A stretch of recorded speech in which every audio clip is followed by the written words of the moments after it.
ವಿಜಯಪುರ ನಗರದ ಜಿಲ್ಲಾ ಪಂಚಾಯತ್ ಸಭಾಂಗಣದಲ್ಲಿ ಜಿಲ್ಲಾಡಳಿತ, ಭಾರತ ಸರ್ಕಾರ, ವಾರ್ತಾ ಇಲಾಖೆ ಹಾಗೂ NTPC ವತಿಯಿಂದ ಶುಕ್ರವಾರ ಸಾಯಂಕಾಲ 4 ಗಂಟೆ ಸುಮಾರಿಗೆ ವಾರ್ತಾಲಾಪ ಕಾರ್ಯಕ್ರಮ ನಡೆಯಿತು. ಈ ಸಂದರ್ಭದಲ್ಲಿ ವಿಜಯಪುರ ಜಿಲ್ಲಾ SP ಅವರಾದ ಲಕ್ಷ್ಮಣ್ ನಿಂಬರಗಿ ಅವರು ಪತ್ರಕರ್ತರಿಗೆ ಕಾನೂನು ಹಾಗೂ ಮಾಧ್ಯಮ ಜಾಗೃತಿ ಕುರಿತು ಮಾತನಾಡಿದರು. ಪತ್ರಕರ್ತರು ಕಾನೂನಿನ ಅಡಿಯಲ್ಲಿಯೇ ಸುದ್ದಿಗಳನ್ನು ಪ್ರಕಟಿಸಬೇಕು ಹಾಗೂ ಧರ್ಮ ಹಾಗೂ ಕಾನೂನು ಬಾಹಿರ ಸುದ್ದಿಗಳನ್ನು ಪ್ರಸಾರ ಮಾಡುವ ಮೊದಲು ಕಾನೂನು ಸಲಹೆ ಪಡೆಯಬೇಕು ಎಂದು ಹೇಳಿದರು. ವರದಿ ಸಮಯ TV K ನ್ಯೂಸ್, ವಿಜಯಪುರ. ಕಾನೂನು ಮತ್ತೆ ಮಾಧ್ಯಮ ಅಂತ ಬಂದಾಗ ಮಾಧ್ಯಮದವರ ಕಾನೂನಿನ ಅಡಿಯಲ್ಲಿ ಅವ್ರದ್ದು ಎಕ್ಸಿಸ್ಟೆನ್ಸ್ ಏನು ಬರುತ್ತೆ, ಮಾಧ್ಯಮದ ವೃತ್ತಿಯಲ್ಲಿ ಇರುವಂತಹ ಇತಿಮಿತಿಗಳು ಏನು, ಮತ್ತೆ ಮಾಧ್ಯಮದವರಿಗೆ ತಾವು ಮಾಡುವಂತಹ ಪ್ರಸಾರ ಮಾಡುವಂತಹ ಬರವಣಿಗೆ ಆಗಿರ್ಬೋದು ಅಥವಾ ಡಿಜಿಟಲ್ ಚಿತ್ರಣ ಆಗಿರ್ಬೋದು ಯಾವ್ದು ಗಮನದಲ್ಲಿರ್ಬೇಕಾಗುತ್ತೆ, ಮತ್ತೆ ಸಾಮಾಜಿಕ ಜವಾಬ್ದಾರಿಗಳು ಏನೇನಿದೆ, ಸೊ ಇವನ್ನೆಲ್ಲವನ್ನ ನಾವು ವಿಶ್ಲೇಷಣೆ ಮಾಡಬೇಕಾಗುತ್ತೆ.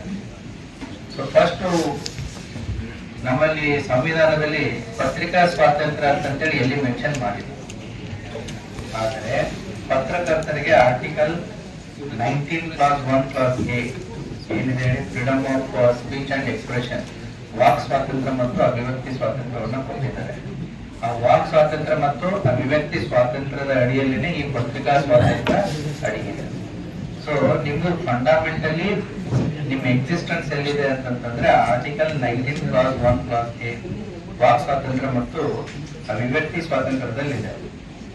ಆದರೆ ಪ್ರಶ್ನೆ ಎಲ್ಲಿ ಬರುತ್ತೆ ಅಂತಂದ್ರೆ, ಈ ವಾಕ್ ಸ್ವಾತಂತ್ರ್ಯ ಮತ್ತು ಅಭಿವ್ಯಕ್ತಿ ಸ್ವಾತಂತ್ರ್ಯ ಈ ಆಧುನಿಕ ಕಾಲದಲ್ಲಿ ಡಿಜಿಟಲ್ ಯುಗದಲ್ಲಿ ಸಾಮಾಜಿಕ ಜಾಲತಾಣಗಳ ಅಬ್ಬರದಲ್ಲಿ ಯಾವ ರೀತಿ ಇಂಟರ್ಪ್ರಿಟೇಟ್ ಮಾಡ್ಬೇಕಾಗತ್ತೆ ಅಂತಂದ್ರೆ, ಇತ್ತೀಚೆಗೆ ಐ ಥಿಂಕ್ 2 days ಬ್ಯಾಕ್ ನೀವು ಕನ್ನಡಪ್ರಭ ಯಾರಾದ್ರೂ ಓದಿದ್ರೆ ನಿಮಗೆ ಗೊತ್ತಾಗುತ್ತೆ, Karnataka high court justice Nagaprasanna sir ಅವರು ಇದ್ದಂತ ಬೆಂಚು ಇತ್ತೀಚೆಗೆ ಕೇಂದ್ರ ಸರ್ಕಾರ ಸೋಷಿಯಲ್ ಮೀಡಿಯಾ ಇಂಟರ್ಮೀಡಿಯರೀಸ್ ಅಂತಂದ್ರೆ ಯಾರ್ಯಾರು ಫೇಸ್ಬುಕ್, ಟ್ವಿಟರ್ ಆಗಿರ್ಬೋದು, ಎಕ್ಸ್ ಆಗಿರ್ಬೋದು, ವಾಟ್ಸ್ಆಪ್ ಆಗಿರ್ಬೋದು, ಇವೆಲ್ಲ ಸೋಷಿಯಲ್ ಮೀಡಿಯಾ ಪ್ಲಾಟ್ಫಾರ್ಮ್ಸ್.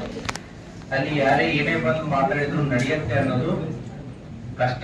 ಯಾಕಂತಂದ್ರೆ ಸೋಷಿಯಲ್ ಮೀಡಿಯಾದಲ್ಲಿ ಯಾರು ಏನು ಮಾತಾಡ್ಬೋದು ಅನ್ನೋದಕ್ಕೆ ಲಗಾಮು ಇಲ್ಲ ಅಂತಂದ್ರೆ ಸಮಸ್ಯೆ ಆಗುತ್ತೆ. ಅದಕ್ಕೆ ನಾವು ಕೂಡ ಪೊಲೀಸ್ ಇಲಾಖೆಯಲ್ಲಿ ಏನ್ ಮಾಡ್ತಾ ಇದೀವಿ, social media watch, fact check, social media watch, ಸುಳ್ಳು ಸುದ್ದಿ, ಪ್ರಚೋದನಕಾರಿ ಸುದ್ದಿ, ಹೇಟ್ ಸ್ಪೀಚ್, ಇವನ್ನೆಲ್ಲ ನಾವು ಕೂಡ ವಾಚ್ ಮಾಡ್ತಾ ಇರ್ತೀವಿ. ಹಾಗಾಗಿ ಸೋಷಿಯಲ್ ಮೀಡಿಯಾದಲ್ಲಿ ಏನಾಗುತ್ತೆ, ಕಂಟ್ರೋಲ್ ಆಗಿರ್ಬೋದು, ವಾಚ್ ಇಡೋದು ಕಷ್ಟ ಆಗುತ್ತೆ. ಹಾಗಾಗಿ ಸಾಮಾಜಿಕ ಜಾಲತಾಣಗಳಲ್ಲಿ ಬರುವಂತಹ ಬರವಣಿಗೆಗಳಾಗಿರ್ಬೋದು, ಅಭಿಪ್ರಾಯಗಳಾಗಿರ್ಬೋದು, ಅಥವಾ ಕಂಟೆಂಟ್ ಆಗಿರ್ಬೋದು, ಅದನ್ನ ಯಾರು ಕೊಡ್ಬೇಕಾಗತ್ತೆ, ಈಗ ಸಾಮಾಜಿಕ ಜಾಲತಾಣಗಳೇ ಇಂಟರ್ಮೀಡಿಯರೀಸ್ ಕೊಡ್ಬೇಕು ಅಂತ ಹೇಳಿ ಸೆಂಟ್ರಲ್ ಗವರ್ಮೆಂಟ್ ಕೂಡ IT Act 2021 ರೂಲ್ಸ್ ಗಳಲ್ಲಿ ತಗೊಂಡ್ಬರುತ್ತೆ. ನಾನು ರೂಲ್ಸ್ ಗಳ ಬಗ್ಗೆ ನಾನು ಹೋಗಲ್ಲ, ಕನ್ಸೆಪ್ಟ್ಸ್ ಬಗ್ಗೆ ಮಾತ್ರ ನಾನು ಸೀಮಿತರಾಗಿರ್ತೇನೆ.